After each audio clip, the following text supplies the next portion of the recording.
vamos retomar o nosso assunto e discutir por que confiar na ciência. Existe um divulgador de cientistas super famoso chamado Neil deGrasse Tyson, e ele diz o seguinte: a coisa boa a respeito da ciência é que ela é verdade, você acredite ou não. Eu já discuti isso aqui quando a gente estava falando da mutação do coronavírus, né? Então, acreditem ou não, as mutações acontecem e a gente tem que se sujeitar às adaptações que elas sofreram para viver mais, né? Mas então, por que a gente vai confiar na ciência? A primeira resposta é porque ela funciona, né? Não é perfeita, mas como a democracia é o melhor que a gente tá. E nos dá coisas incríveis diariamente, inclusive a possibilidade de eu estar aqui gravando essa aula e eu ter que falar uma vez só e vocês assistirem quantas vezes vocês quiserem. Como eu já mencionei, a ciência é cheia de humanices, né? Erros, fraudes, vaidades, falta de ética. Por isso, a espera pelo consenso científico é tão importante. Eu vou mostrar para vocês esse gráfico aqui, que vai aparecer, que mostra a expectativa de vida em 1915. Então, se vocês olharem para ele, vocês vão ver que as pessoas viviam da ordem de 30 a 40 anos, no Brasil, por exemplo. 40 anos era a expectativa média de vida, na China, na Índia, em alguns países da África, e viviam até 55, 60 anos no Canadá, nos Estados Unidos, na Austrália, 1915. Agora, em 2019, a coloração mudou completamente. Não existe mais nenhum país no qual a expectativa de vida é de 40 anos, né? E existem alguns países onde a expectativa de vida já é maior do que 85 anos, como o Canadá, a Austrália, a Europa Ocidental, a Escandinávia, e aqui mesmo no Brasil, a expectativa de vida já passou dos 75 anos. É claro que a gente deve isso à ciência.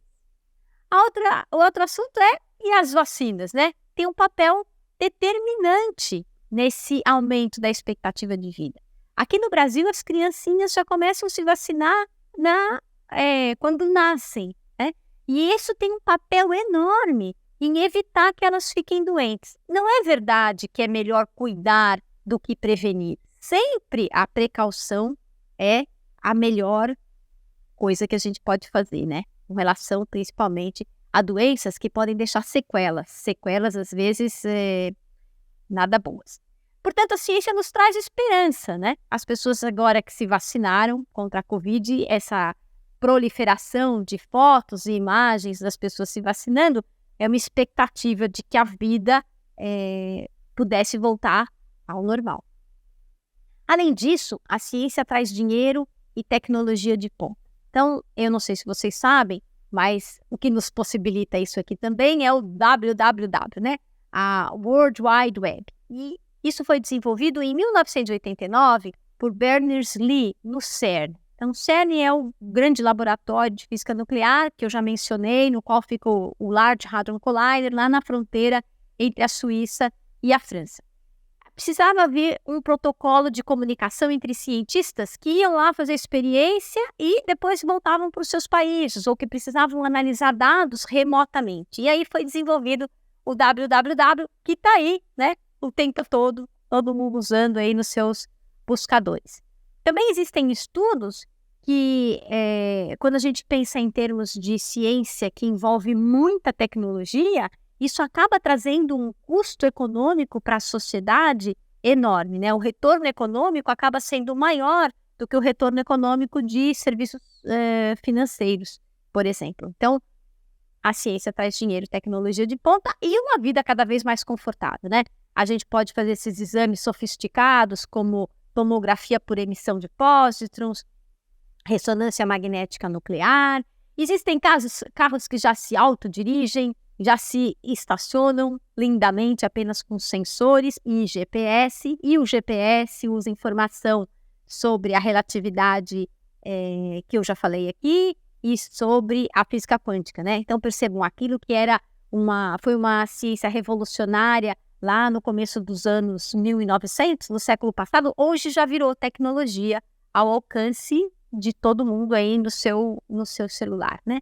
Tem o Waze, que permite que nos localizemos, tem esses incríveis aviões, né, que nos levam em qualquer canto.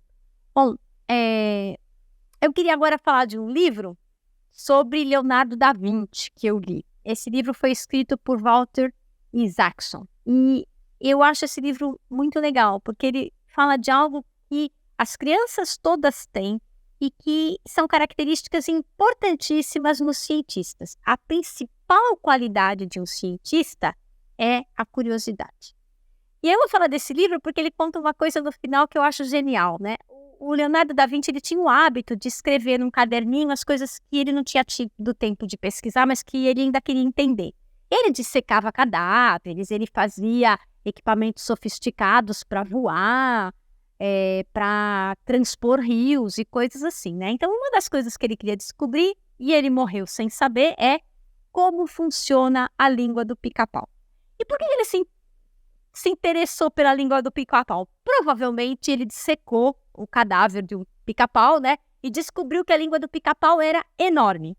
Bom, ele morreu sem saber como funcionava, mas eu vou contar para vocês, porque o Walter Isaacson conta no final do livro e eu fui pesquisar, e é assim mesmo. A língua do pica-pau é gigante, porque ela enrola o cérebro do pica-pau. Então, quando o pica-pau vai lá picar o pau, a língua dele funciona como um amortecedor para o cérebro dele não se destruir naquela martelada toda. É incrível, né? Mas por que eu estou falando isso, né? Porque nós somos muito poucos cientistas no Brasil. Muito, muito pouco.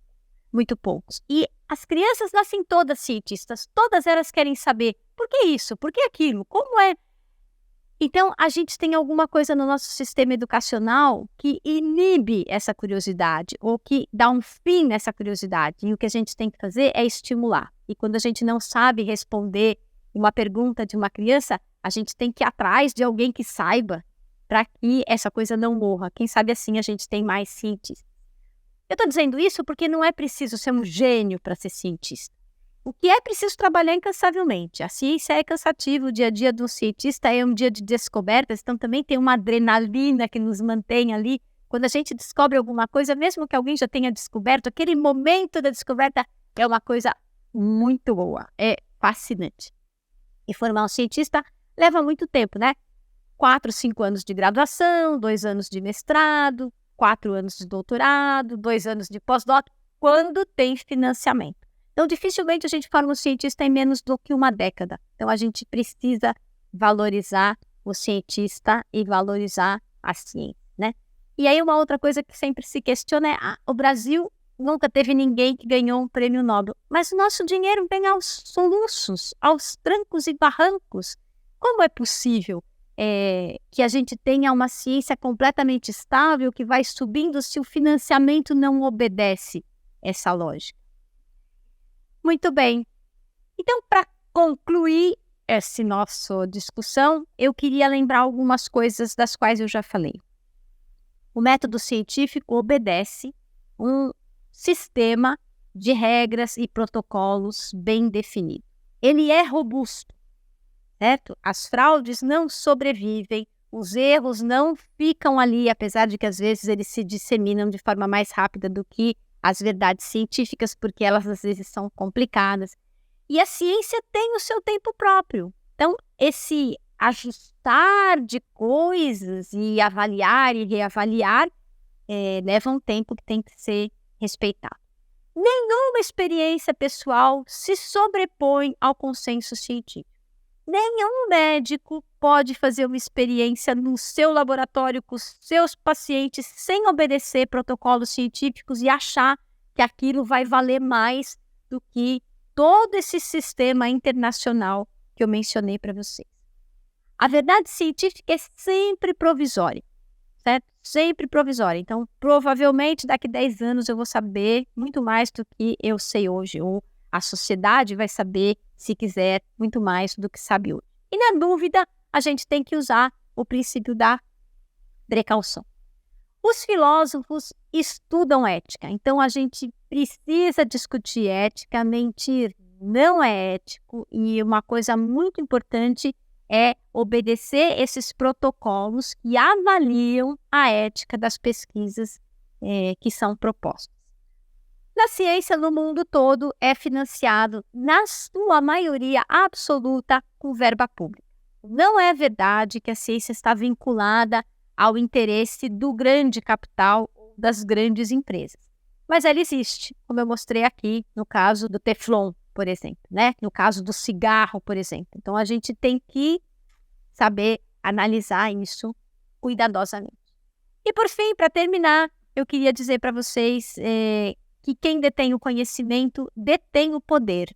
E é assim que a coisa funciona. Portanto, o jeito de uma sociedade alavancar e ter condições de vida melhores e levar condições de vida melhores aos seus descendentes é por meio do desenvolvimento científico, tecnológico e do desenvolvimento do conhecimento.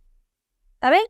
Então, esse nosso módulo termina aqui e depois a gente vai voltar para discutir pseudociências, fake news, pós-verdade e esses outros assuntos.